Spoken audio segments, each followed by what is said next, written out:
انت تخلي دين الاسلام كله وتقول نمسك في العوام. في الحالتين لو زاروا كافر الواجب عليه شنو؟ ولو زاروا مسلم الواجب عليه شنو؟ الدين ما ورانا.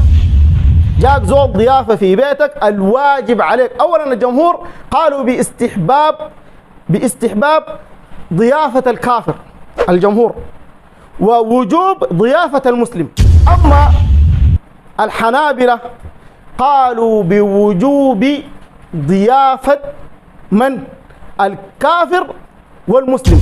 اتقوا الله تبارك وتعالى. في ديننا بيجوز، ما تعملوا لنا لبس وجوط، لا بيجوز اجيب الكافر اقول تفضل كيف احوالك ان شاء الله طيب، الله واحد ما ثلاثه، ده النصراني، وعزير ما ابن الله ده اليهودي، بوذا ما بينفع ده للوثني. فهمت كل الجوط اللي حصلت؟ انت كذبت عليه وقلت بيحنن النسوان في كرعينهم، مسك فتح فيك بلاغ، عشان كده انت ما قادر تذكر اسمه.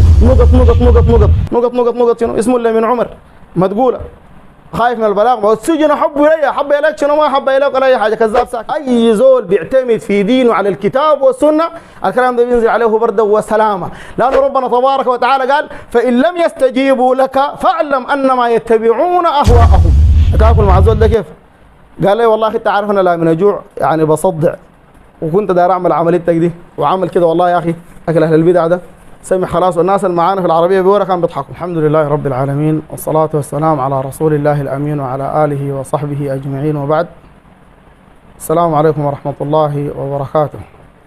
شاهد كثير من الناس مقطع لمزمل فقيري يعلق فيه على زياره الامين الصوفي لفضيلة الشيخ محمد مصطفى عبد القادر، مما جعل مزمل فقيري يعني يتلهف شقفا أن يرد على هذه الزيارة، ولكنه لما لم يجد دليلا يبطل به زيارة الأمين لمحمد مصطفى عبد القادر اعتمد وارتكز على شيء أوهن من بيت العنكبوت، ألا وهو إنكار العوام على هذه الزيارة. سبحان الله، مزمل الذي يعني يتكلم منذ أكثر من 20 عام على أنه يقدم للناس دينا صحيحا صافيا من الكتاب والسنة بفهم سلف الأمة، يأتي اليوم ليضرب بذلك كله عرض الحائط، ويعتمد على إنكاره على ماذا؟ على إنكار العوام.